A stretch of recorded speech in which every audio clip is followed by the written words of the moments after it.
Pandawa ler iku lakon sing alis nanging jero. Yen dideleng sekilas, mung krita kelahiran para satria. Nanging ing kaca, hakikat iki kaya dawuh lawas. Kabeh cikan kerep metu saka rahim penderitaan. Ora kabeh sing angel iku petaka, kadang justru dadi lawang kawruh marang Ma'rifatullah. Rahim kesulitan minangka kawitan cahya. Pandawa ora ler saka kahanan nyaman. Ana intrik, rasa wedi, ancaman Kurawa, lan nasib sing ora mesti. Iki simbol manawa jiwa sing arep tangi biasane liwat tekanan disik. Kaya wiji kudu ketimbun lemah petang sadurunge dadi wit. Peteng ora tansah mungsuh cahya. Kadang peteng iku papan cahya disiapake. Ler kanthi campur tangan langit. Pandawa digandengake karo daya para dewa. Maknane dudu mung mitologi, nanging pitutur alis. Manungsa endo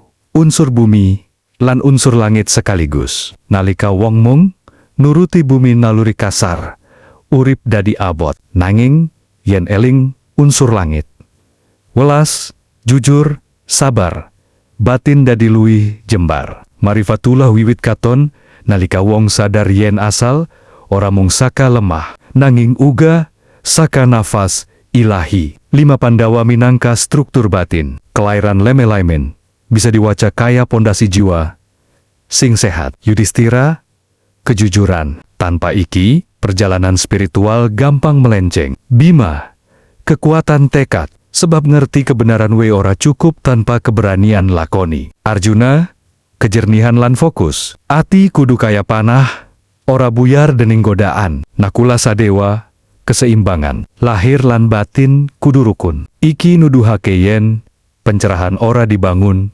saka siji sifat, nanging harmoni. Kenapa kabeh cikan kerep ler saka kahanan angel? Ana hukum batin sing sepi nanging konsisten. Kenyamanan kerep ngegawe jiwa turu, kesulitan malah ngugah. Nalika kabeh gampang, manungsa jarang takon makna urip. Nanging nalika diguncang, duwe ke wiwit ngogoleki sing langgeng. Ujian kadang dudu kanggo ngrusak, nanging kanggo embukak meripat batin. Bayangan Kurawa wisana wiwit awal. Nalika Pandawa ler, ancaman uga wis ana. Iki pesen realistis.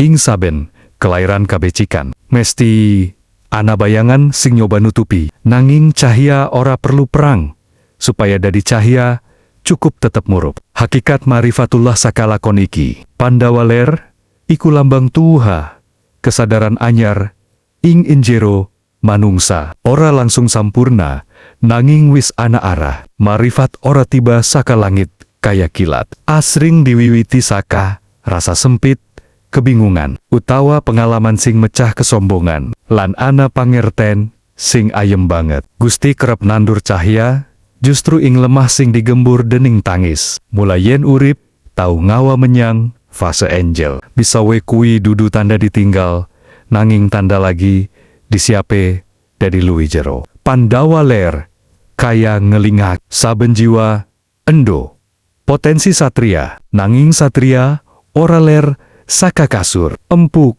deweke ler saka keberanian ngliwati petenganti. Ngerti arah padang. Pandawa dadu iku salah siji lakon paling nyayat ing Mahabharata. Versi Jawa, ora ana perang gede, ora ana pedang tabrakan, nanging karusakan luwih jero. Akal sehat kala dening hawa nafsu lan ilusi kontrol. Ing kacamata hakikat, iki dudu krita judi we. Nanging peta batin nalika kesadaran ketutupan kepinginan. Dadu minangka simbol nasib sing dipermainkan ego. Dadu iku benda cilik, nanging maknane amba. Wong sing main dadu asring ngerasa bisa ngatur hasil, padahal sejatin lagi nyerahake urip marang kebetulan. Iki mirip kondisi batin nalika kepinginan luwih banter tinimbang kebijaksanaan. Gengsi ngalahak, kejernihan, lan rasa aku ora bakal kalah nutupi realita. Ego seneng ngegawe ilusi yen kita isi memegang kendali. Yudhistira tiba. Pelajaran penting. Yudhistira dikenal paling jujur, nanging tetap bisa keseret. Iki pitutur sing realistis banget.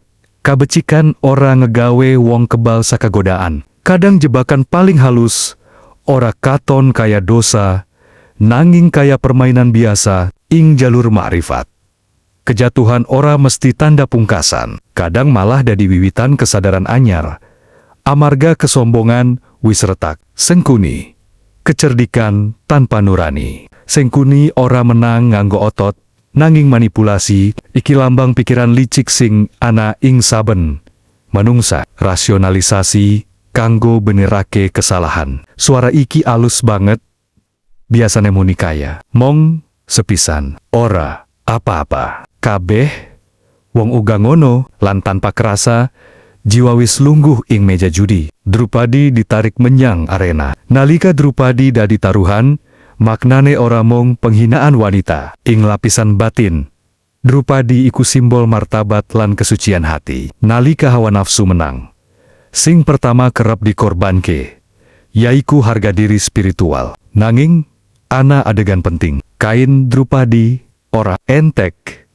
Nalika dheweke pasrah marang Gusti, iki lambang yen sing enjaga kehormatan sejati dudu kekuatan pribadi, nanging perlindungan ilahi. Kalah kanggo tangi, Pandawa kudu mlebu pengasingan sawis.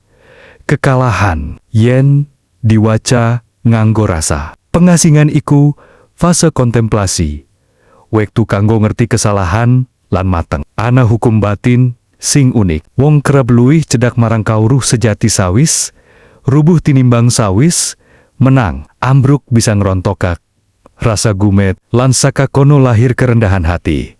Lawang penting menuju ma'rifatullah. Hakikat sing didelikake, lakon iki. Pandawa dadu kaya wanti-wanti ales. Aja nganggep awak kebal saka godaan. Aja dolanan karo perkara sing bisa nyandra batin. Lan aja percaya banget marang kontrol diri, tanpa kewaspadaan. Amarga mungsuh paling bebayani, jarang teka nganggo rai seram. Asring malah nganggo wajah kesenengan. Nanging, lakon iki uga ngawa pangarep-arep. Pandawa ora mandek, dadi satria mung, amarga tau salah. Duwe kesinau, ditempa banjur tangi maneh luwih wicaksana. Ing perjalanan ma'rifat, sing penting dudu ora tau tiba, nanging apa sing ler ing injero ati sawis tiba. Lan sakake katon sawijining pangerten sing sepi nanging kuat. Wahyu Makutarama iku lakon sing ngemot falsafah kepemimpinan paling matang ing tradisi wayang Jawa.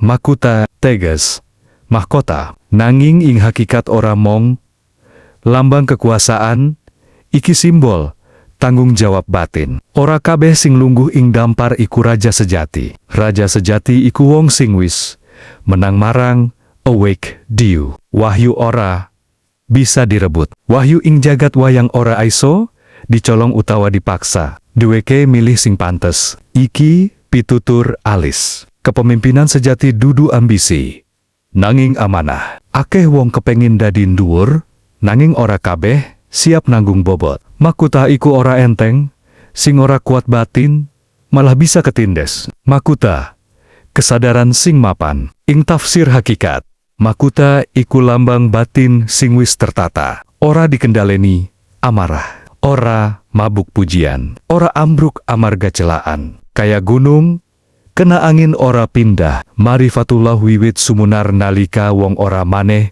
kepengin nguasani wong liya, nanging bisa nuntun tanpa pamrih. Menang marang diri, perang paling sepi. Lakon iki kaya ngendika, meneng mungsuh paling abot iku dudu pasukan enjaba, nanging ego sing kepengin diistimewakan. Nalika hawa nafsu dadi raja, kekuasaan gampang owah dadi penindasan. Nanging nalika kesadaran dadi raja, kekuasaan dadi perlindungan. Ana kawruh tasawuf sing selaras karo iki. Sing paling kuat yaiku sing bisa ngalah hak nafsune diu. Astabrata sinau saka alam. Wahyu Makutarama kerap digandengake karo ajaran Astabrata wolung, laku kepemimpinan saka unsur alam. Yen diwaca nganggo rasa, kaya srengenge menehi urip tanpa pilih kasih. Kaya rembulan nenangake sing peteng. Kaya bumi sabar nampung beban. Kaya samodra jembar ora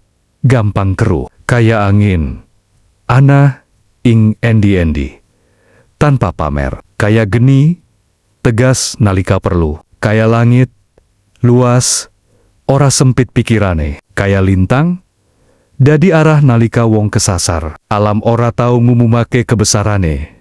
Nanging kabeh gumantung marang dheweke. Iki gambaran pemimpin sing wis nyentuh kedewasaan batin. Kenapa kudu marifat luwih disik? Amarga wong sing durung kenal jero owek biasane gampang keblinger nalika andu kuasa. Kekuasaan iku kaya kaca pembesar. Sifat asli bakal katon luwih sese. Yen batin keruh, kuasa bakal ngedeke keruh. Yen batin bening, kuasa dadi saluran berkah. Hakikat Wahyu Makutarama. Lakon iki sejatine ora mung kanggo raja utawa pemimpin negara. Saben manungsa iku pemimpin.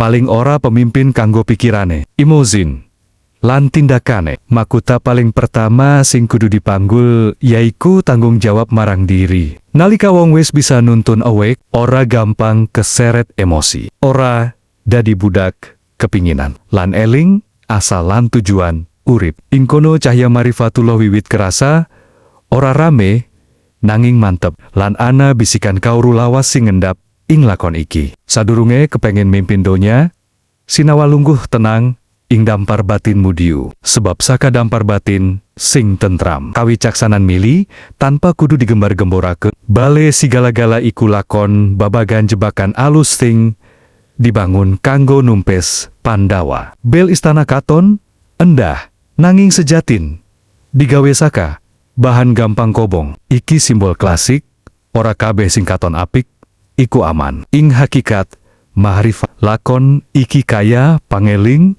supaya kesadaran ora turu dening kemewahan utawa rasa nyaman palsu. Bel sing ayu nanging mematikan. Sigala-gala digambarake kaya papan kehormatan. Pandawa diundang kanthi sopan. Ora ana tanda ancaman sing sese. Nanging justru ingka jebakane. Iki ngambarake ujian batin sing paling bebayani. Sing teka ora nganggo wujud sengsara, nanging nanggo wujud kesenengan. Godaan paling halus kerep ora madeni, malah nyenengake. Nalika wong wiwit lengah, kebijaksanaan dadi tumpul. Geni proses pemurnian. Nalika bale diobong, geni dadi lambang dobel. Ing siji sisi minangka niat jahat, nanging ing sisi hakikat geni iku alat seleksi.